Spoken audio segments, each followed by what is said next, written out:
Let's first visit the divorce piece because I think it's really important. There are so many folks who, I think are looking for maybe some low-hanging fruit, so to speak. And divorce is absolutely not that. I've seen some practices where agents will just get a list of those who have filed and then they're making contacts.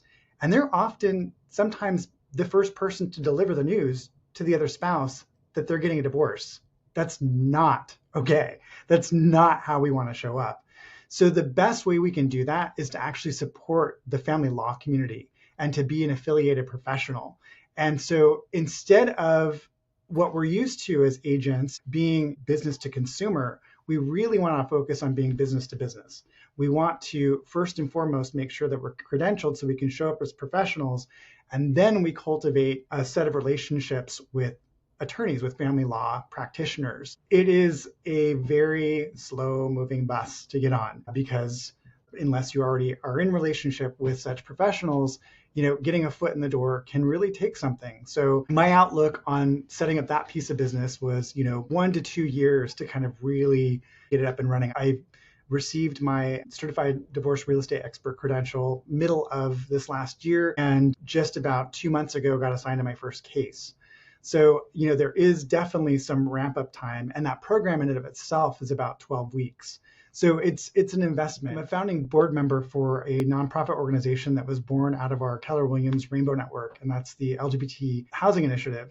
And we have a twofold mission with this organization. First and foremost, we are really wanting to get our youth off the streets. That's first and foremost. And then also, because our community lags the general population by about 20% in home ownership rates, we also have a grant program through our organization that we can potentially contribute a portion of our compensation to first-time LGBTQ plus home buyers to help them, just a little bit, give them a little nudge to help get them into home ownership. I'm excited about this organization because it's still young.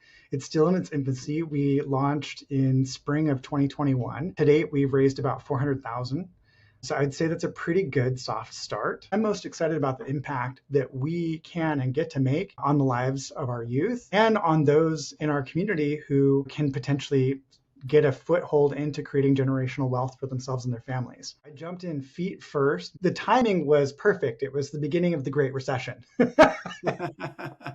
And that's when I went full time. So I don't know, maybe that by some measure, maybe that was not the opportune time. And I think it was. I think it was a time where you really had to sink or swim. I remember having a conversation with an agent on the other end. This poor woman was just sweating bullets because she had so many expenses. She had to close no fewer than 4 transactions a month just to meet her bare minimum expenses. And she wasn't sure how she was going to sustain that. And if you may recall, at the time here in King County, our average days on market during the trough of the Great Recession was about 180 days. That's 6 months. That was the average time on market.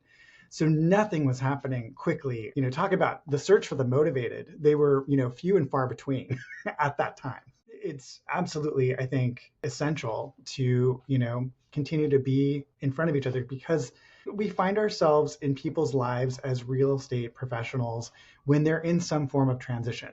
So they're either, maybe starting out their lives, maybe they're winding down a relationship, maybe they're looking for a more simplified housing situation. So I feel that we have such an amazing role in our purpose for helping people lay the foundational work in their transition to, essentially construct their lives next chapter from the work that we do in those moments. And so for that reason, because everyone's situation is so individually unique, I think it's so important for us to be able to, 1, show up in person as much as we can, and 2, show up as our authentic selves, and 3, show up as, kind of whole and well and stable as we possibly can.